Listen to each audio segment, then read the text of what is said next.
At the foot of the Meghalaya Hills, in China's Yunnan province, there was a small village by the banks of the Yangtze River. There lived two friends, Li Yun and Qin Jian. Li Yun was timid by nature. Even the sound of the hills during a small storm would startle him awake. Qin Jian was brave but stubborn, never willing to compromise on his views. One evening, the sky seemed to wrap itself in a woolly coat. Suddenly, the ground shook with an earthquake.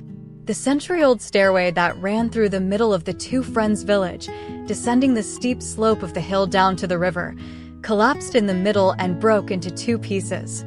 "This is the end," Li Yun exclaimed, covering his face with his hands. "How will we ever get to the riverbank with this broken path? Our connection is severed." Qin Jian placed a hand on his shoulder and said, "Don't be afraid, Yun. Look, these two broken fragments, one on our side, the other at the far end of the village. If we each start repairing the broken part on our side, one day the two fragments will meet in the middle and become one again." But Li Yun couldn't make up his mind. He remained sitting in his bamboo house, drawing perfect stairway designs on a stone slab every morning, but never actually touching real bricks or mortar. Qin Jian began the work. On the first day, he placed just one stone. On the second day, he applied a layer of clay. The palms of his hands cracked and bled, his back ached, yet he didn't stop. After a week, Li Yun's stone slab was filled with countless designs. He said to Qin Jian, "Jian, isn't your stairway bending a little? It doesn't look like my design." Qin Jian smiled gently and replied, "Even if it's bent, it's moving toward the river." "Have your perfect designs ever touched the ground?" Li Yun fell silent, lowering his head. One day, Qin Jian placed a smooth pebble in Li Yun's hand and said, "Start with just this one stone. Place it at the base of the section I've built." Li Yun placed that one stone. The next day, he brought two more stones on his own. Within a week, he had arranged several steps on his side of the broken path. He realized that the fear that had made his heart tremble with earthquake anxiety was gradually easing as he focused on placing stones. And Qin Jian? He was quickly arranging his path, but paid no heed to anyone due to his stubbornness.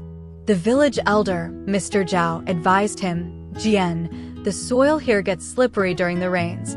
Make the foundation a bit deeper." Qin Jian replied, "I know what I'm doing. Don't worry." One rainy afternoon, a part of Qin Jian's carefully arranged path collapsed. He sat down on a stone in despair. Then Li Yun approached, holding a bamboo umbrella over his head. In one hand, he held a warm bowl of tea. He said, "Come, let's rebuild it together." The two friends worked together to reconstruct the collapsed section. Li Yun said, "It would have been better if you had listened to Mr. Zhao. He warned us earlier." Qin Jian bowed his head this time and said, "You're right. My arrogance has set me back today." The two friends began a joint effort. Li Yun handled the design and planning, while Qin Jian provided the strength. When Qin Jian lost patience, Li Yun calmed him down. They started seeking advice from the village elders and experienced individuals. 20 days later, on a golden morning, the sound of placing the final stone made the hill birds sing. Sunlight danced on the waters of the Yangtze River. The century-old stairway had become one again, with only a faint connecting line remaining where the two fragments had met. Moral: the journey begins with the first step.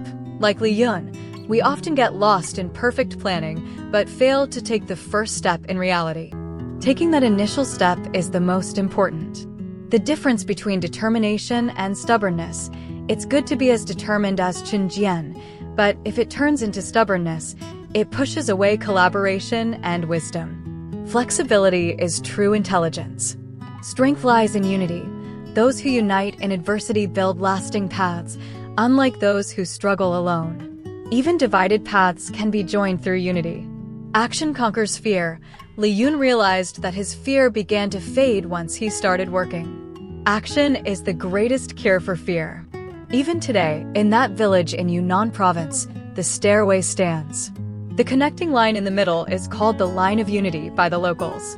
And the Yangtze River flows on as a silent witness. No earthquake can break the resolve of people who join hands, conquer fear, and move forward, no matter how winding the path may be.